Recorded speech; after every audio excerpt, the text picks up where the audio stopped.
I'm going to start off with a human test, okay? So we're going to flip this around, and I'm going to ask Loic first. Like, what makes you laugh, Loic? What makes me laugh? Well, self-mockery makes me laugh a lot. I mean, people who are able to, laugh about their own peculiarities. Yeah, laugh at themselves. Their weaknesses. I think it's something that I really appreciate. I think it's a sign of humility, sign of wisdom. It's quite healthy, I would say. All right. Peng Sum, what makes you scared? Because you always seem so brave. Okay. Well, I'm at an age where... Everything scares you? No, but I'm pretty old. So I got some friends who, fallen sick and not doing well. So it's come to kind of a realization that we're all humans and vulnerability. All right. Okay, Julie, what makes you cry? When my engineers told me that there's a bug in the code and we can't deploy. That's very practical. Okay, Anthony, what makes your heart sing? Yeah, it's when I look at, the people who have worked with me in the past, my subordinates that really do well in sustainability, able to drive impact, that really makes me feel very good. All right, so we're gonna stay with Anthony here, and you came from the banking sector, right? Working in sustainability with DBS Bank. So what can travel learn from banking, or what can banking learn from travel? What do you think?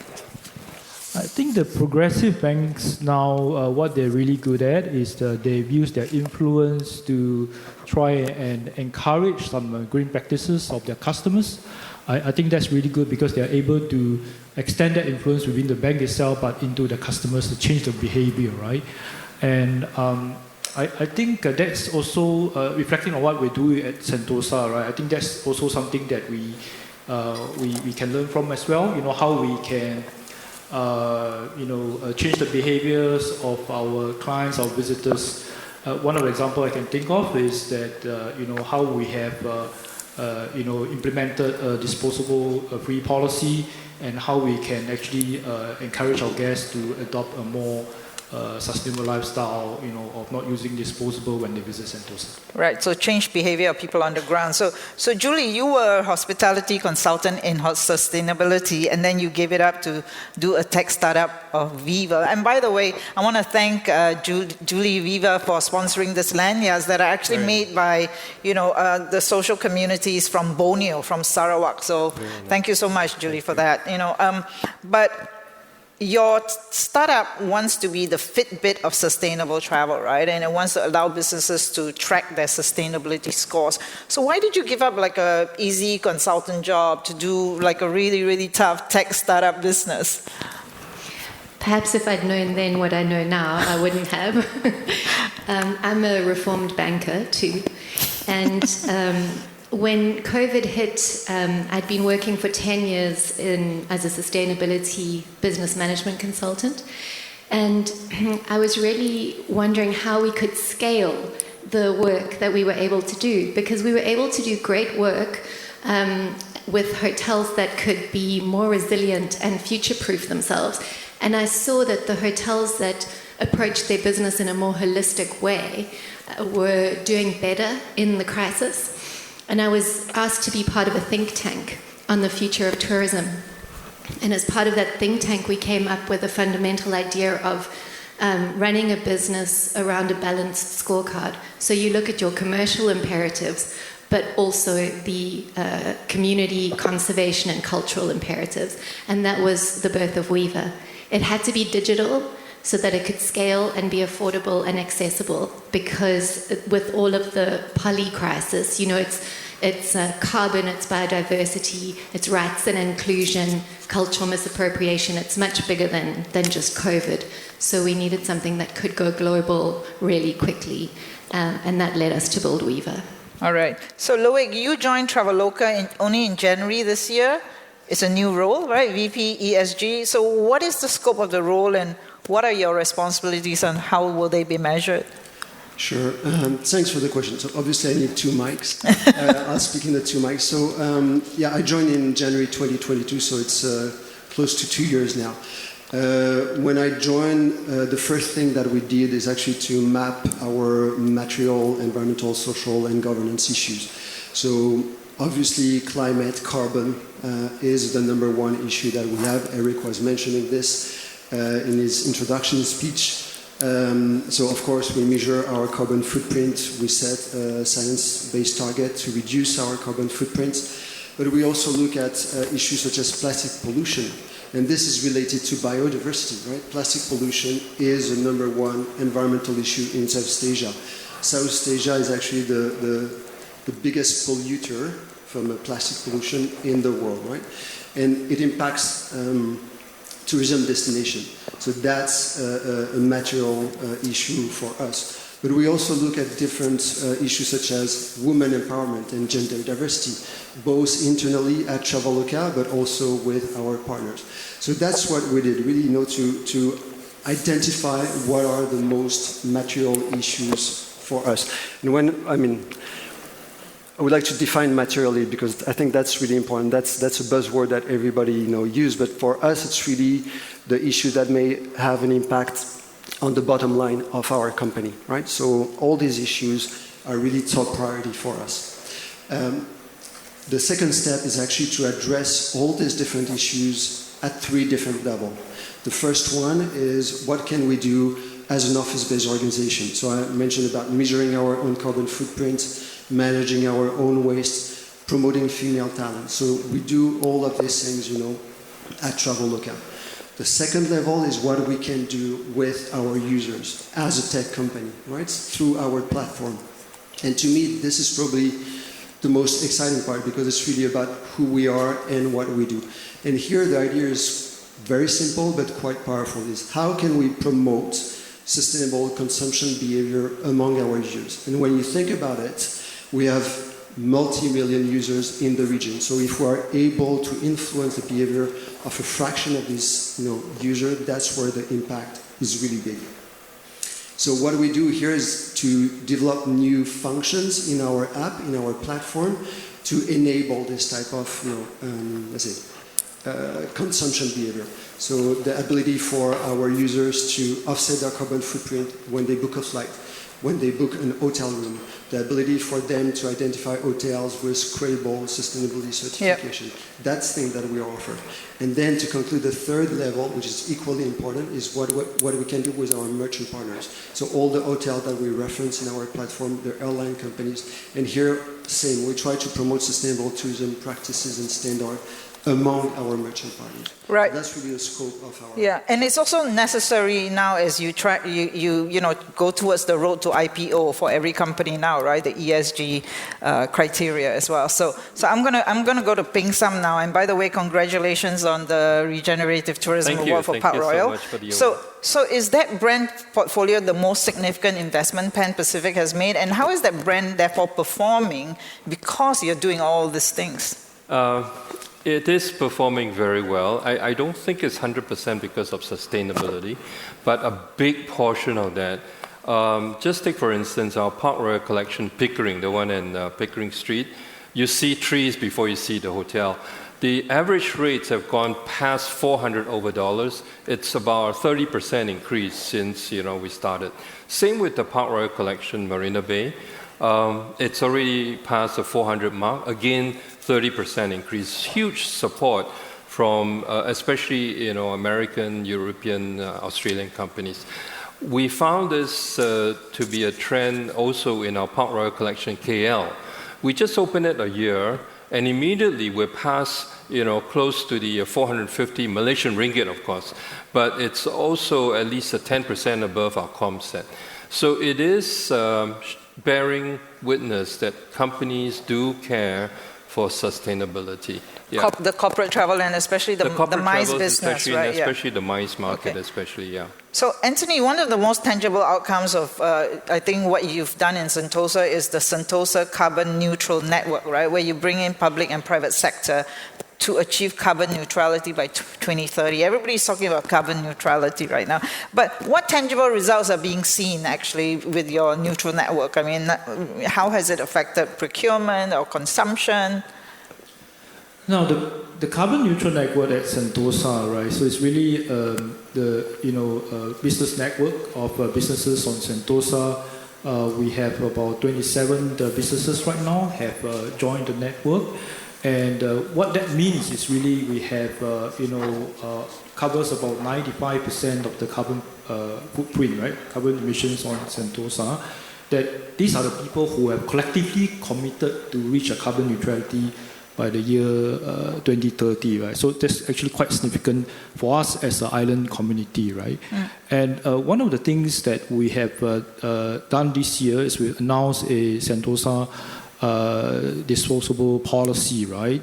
To really look at how we can reduce disposable across the board, including the removal of the plastic bottles. Bottled water, from all the hotel rooms, as well as, across the different categories like bags and so on and so forth, right? So we expect to be able to reduce about 2 million bottles a year across Sentosa, right? Okay. We continue to work with our businesses to engage them, sharing some of the best practices and come together working towards that 2030 carbon neutrality goal. Okay. So Julie, Weeva launched October 2021. So first anniversary, congratulations, you made it through the first year.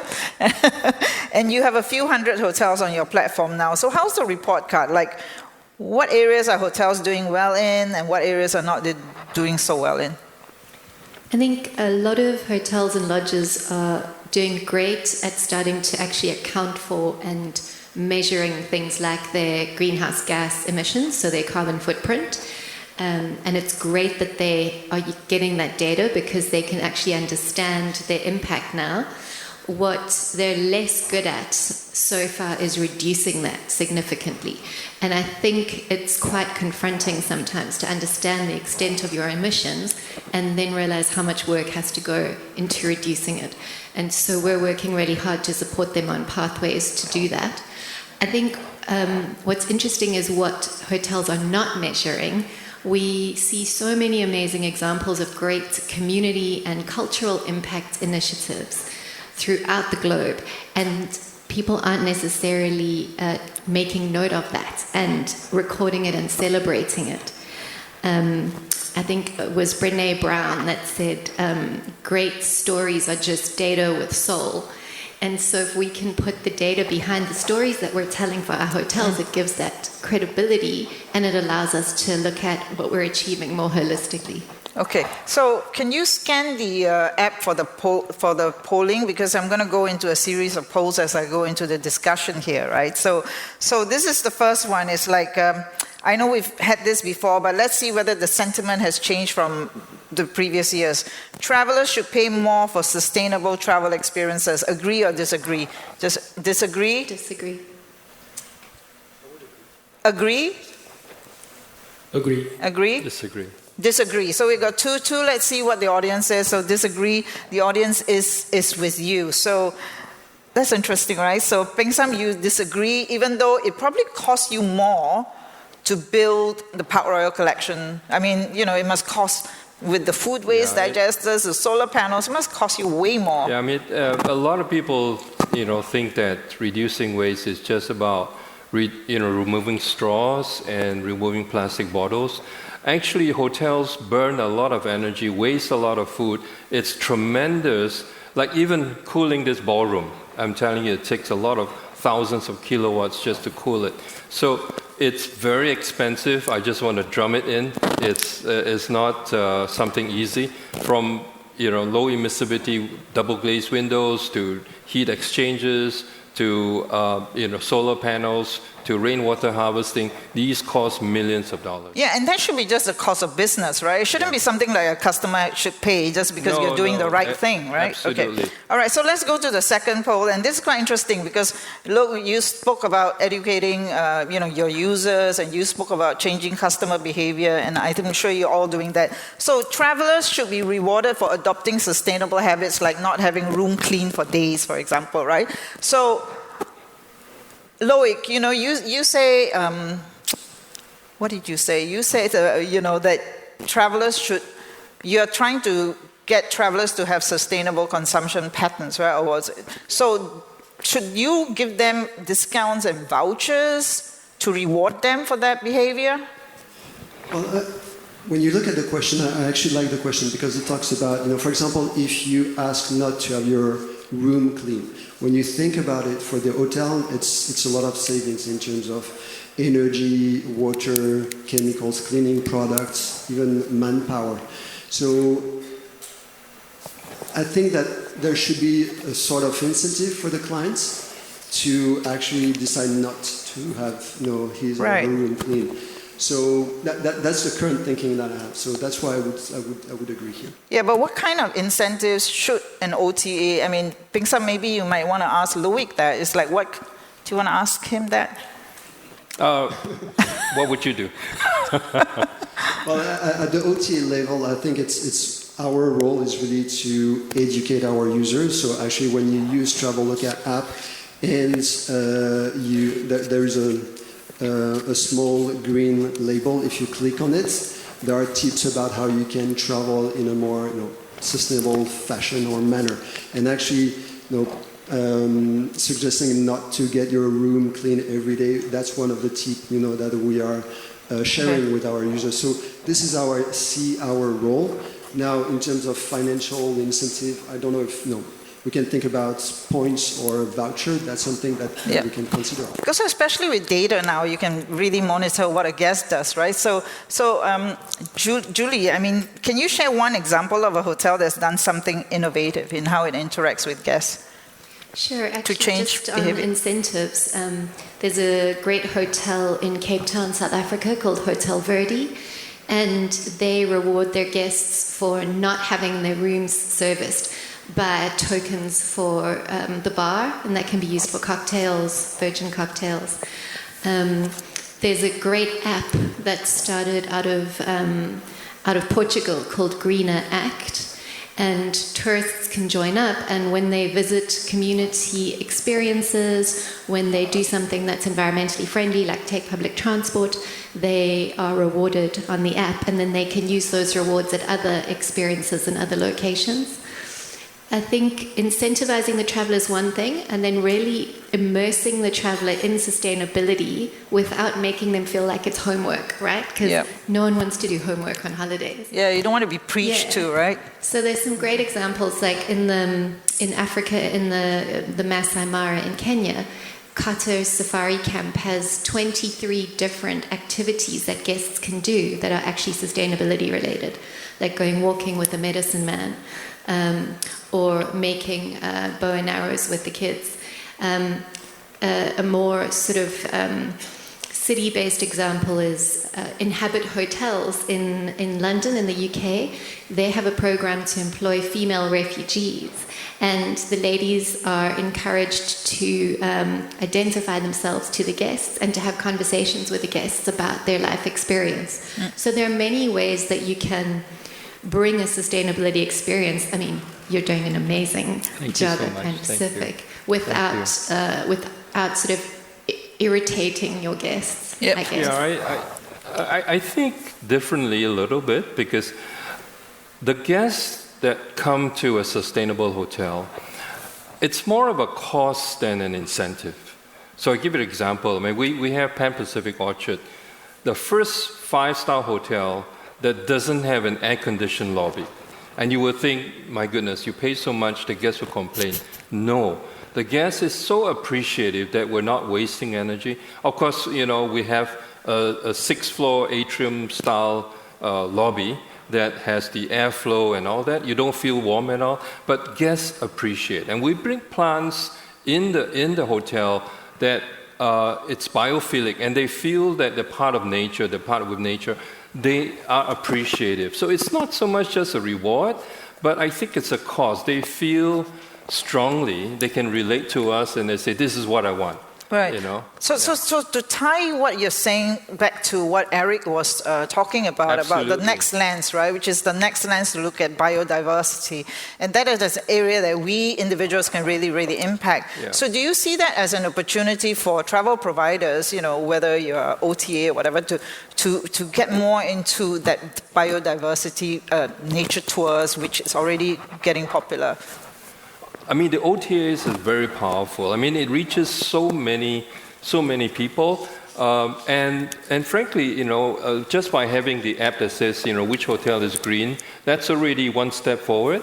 In fact, I think with Booking.com, we have, you know, the Elevate conference, and we got the surveys that reaches out to, you know, all the people. It just, you know, gets them in the thinking mode of what do you want, what are you looking for, and then these are the hotels that have these. So I think it brings the two together. It's very important, yeah.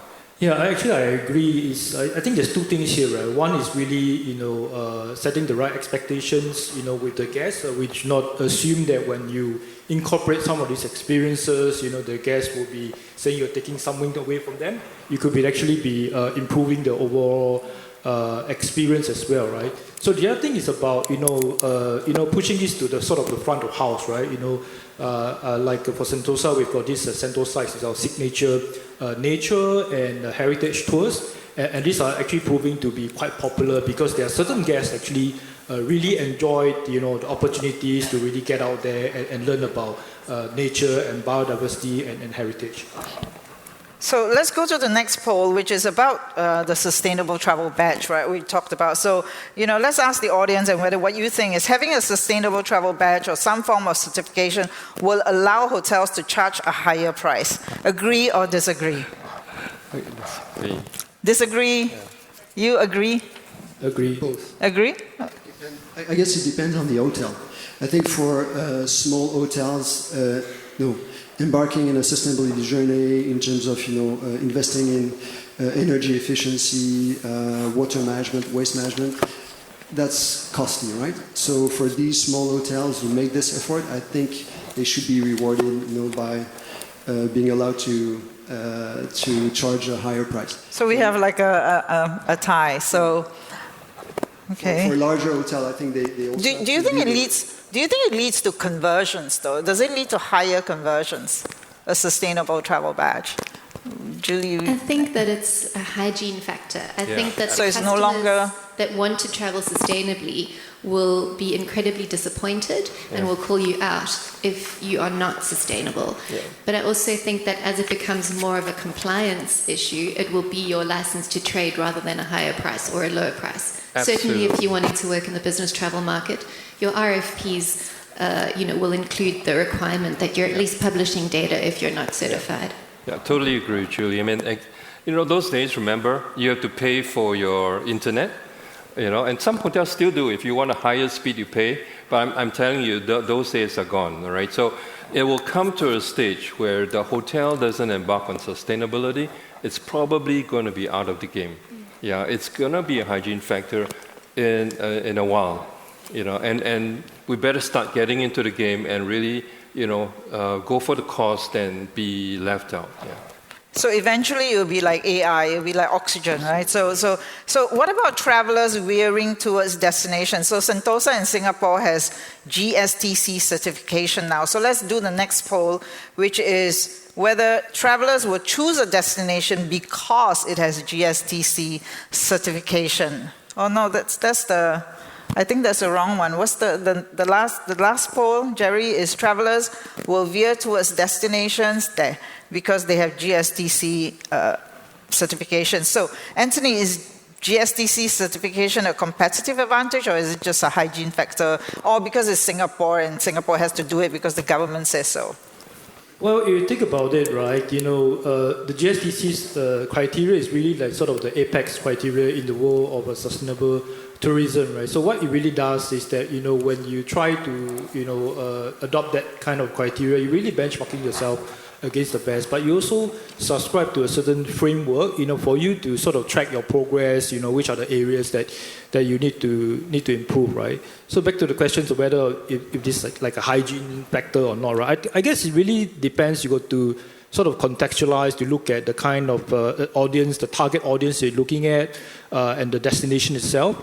So I guess it really depends, which is the target segment you're looking at. If you're really going after, the sustainable traveler, that's going to be really, really hygiene, and if this answer might actually change over time as well. Right. So let's talk about technology. I mean, we talked about humans now, but technology has the ability to scale, as you have found with Weeva, right? So, what new technology are you most excited about, and how it could impact sustainability at the hotel level? Julie, yeah. I'm excited about AI and how we can apply it to the data that we're collecting. So I think the starting point, though, is for hotels and lodges and B&Bs to start collecting their data.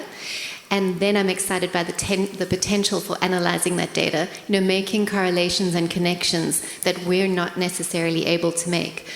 For example, does your staff engagement level and lower staff turnover directly correlate to higher customer satisfaction scores and guests returning to your hotel? There's a whole untapped world of analytics there now with this new power, which I'm really, really excited about. So that's the first step that small independent hotels should make on Monday when they go back to the office. Start measuring. All right. Yeah. Without your data, we can't help you to do better. Right.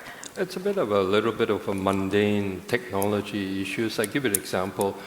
Do you know that hotel has a lot of waste, especially food? I mean, you look at buffets and you look at restaurants, nobody knows at the end what is being thrown out is a lot. Okay, and so waste is mundane. It's nobody thinks about it, nobody talks about it, but actually it's big time. And so now there is actually second generation, waste compactors. That example, right now the first gen we have, you compact the waste, and then what comes out of it is gray water, and then you flush it down, and then the rest of it goes to be agricultural feed. Right now they have a new vaporizer that you don't even have the liquid, which is acidic, and later on the pipes all get corroded. But it vaporizes the water, and then it makes the waste dry like a hay, and then those can be, with full nutrients, be given as fish food, agri-food, and all that. It's zero cycle. Now the next technology to that is that there is also a system that they analyze what kind of waste have been thrown away. So chefs can actually say, why are people throwing away broccoli or whatever it is? The example, we shouldn't be putting too much of it out. So just by analytical analysis, we can actually cut back on what people throw away from the source. And that's mundane, but it's really important. Well, yeah, it's fixing the plumbing, right? The infrastructure. Yeah. Okay, Anthony, what new technology excites you about how it could impact the destination level? Yeah, actually for me, right, when I think of technology, I tend to think of it as a tool, right? Something that we're using it to be, do something faster, better, or cheaper. So I think about, as a tourist destination, right, what do we do best? Actually, we are, in a way to help to connect people around the world, to create that openness, to innovation, openness to culture and mutual understanding, right? So to me, any technology that is actually able to help to emphasize and make that piece better, like the guest experience, improve understanding. To me, I think these are the ones that are most interesting to me, right? So I can think of example. Right now we have Explorers of Sentosa. So that's a series of upcycled structures on Sentosa, and we integrate that with a QR code, a discovery process, that helps the visitors connect themselves to the storytelling, and also this is something that can bring back home, and they're able to stay connected to the destination and continue to help build their understanding when they get back home. Okay, so we're running out of time, so I'm going to wrap up with the human test. Okay, so what restores your faith in humankind? Can you repeat the question? What restores your faith in humankind? Because sometimes when you get all the bad news and all that, you can get a bit, disenchanted? What restores your faith in humankind? So I'm the lucky father of 4 children. So I would say, children, every child restore faith to me. So, yeah. Anthony? Really inspired when I see different businesses, even competitors working together towards sustainable goals. Yep.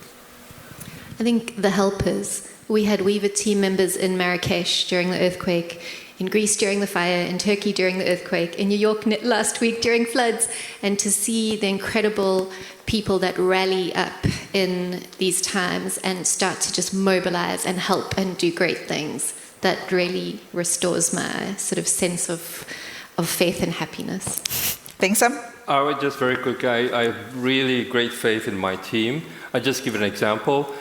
They were on their own, decided to have a tour of the whole, complex. So they started with the solar panels and then urban farms and then the bars, how they use that, and then all the